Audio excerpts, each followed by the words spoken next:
Hey guys, tag in real quick with you here to kind of give you that little midweek encouragement.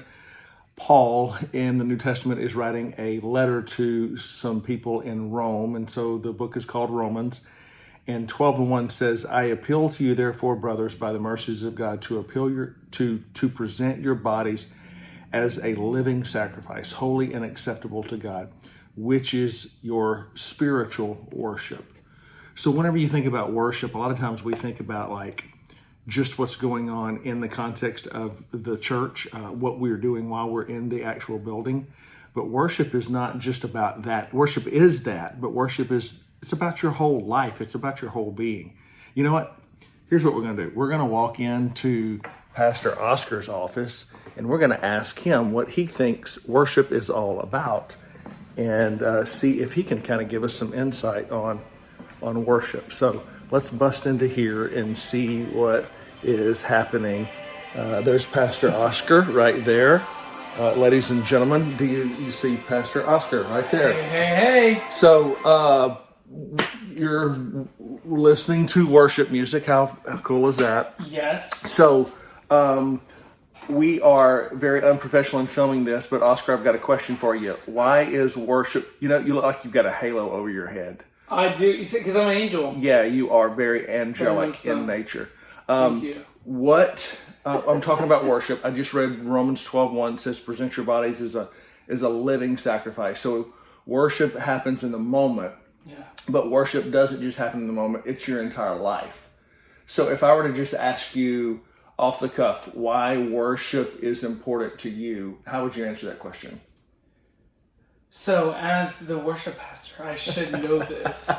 So, man, first off, man, I've been around worship like all my life. Like, I grew up in a home where worship was just all the time. You know, we love to put on music and worship with just, Christian artists even too. Like a lot of the Christian artists, they would have songs that talk about Jesus, to talk about whatnot, and I would just like, man, that's so good. That just builds my spirit, And for worship, it's just, to me, like, it's just adoration. When I think of the word worship, I think of adoration, like adoring something. Okay.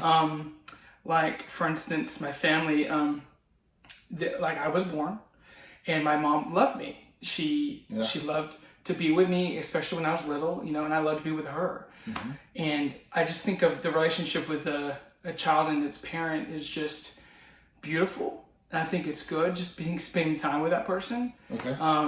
I love spending time with my mom. My dad's not around, but my mom was there. And I love to be with her as much as I can and tell her how much I love her because I appreciate all that she's done for me. Okay. So I love to, not putting her on a pedestal, I adore her. Yeah. You know what I mean? It's adoration, yeah. Yeah. So. Okay. So now I'm going to ask him, so we kind of hear that, we kind of understand that, but what about those people, maybe you feel like this, what about those people who don't feel super shiny and clean? Mm-hmm. And whenever they come in, they're just like, okay, worship is for maybe somebody else, but I don't know if I am worthy to worship. How would you encourage that person? Man, that's a good thought. And I've been there. I'm sure you've been there too. Mm-hmm. Sometimes you're like, man, I just feel like not the best person. Why would I want to be, or why would God want to spend time with me? But the biggest thing is like God created you and he wants you to worship him no matter how. He says, come as you are. And no matter the junk that you've been through, I think that's when you want to run to him even more. Like, God, I messed up. I'm imperfect.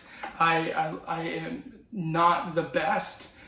And I want to get back to that place with you. And I think he comes and he cleanses you, and that's when he wants you to run to him. When you feel at your worst, when you feel like you're just junk, he's just like, no, you're not junk. I love it.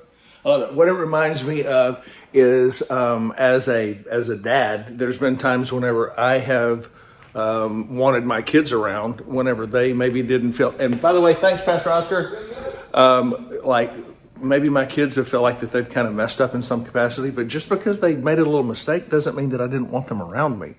And so just a quick reminder as you go through the middle of the week here, it doesn't matter like where you are, what you got going on, what you've been through. You were created to worship, and the King of Kings and the Lord of Lords wants to be with you.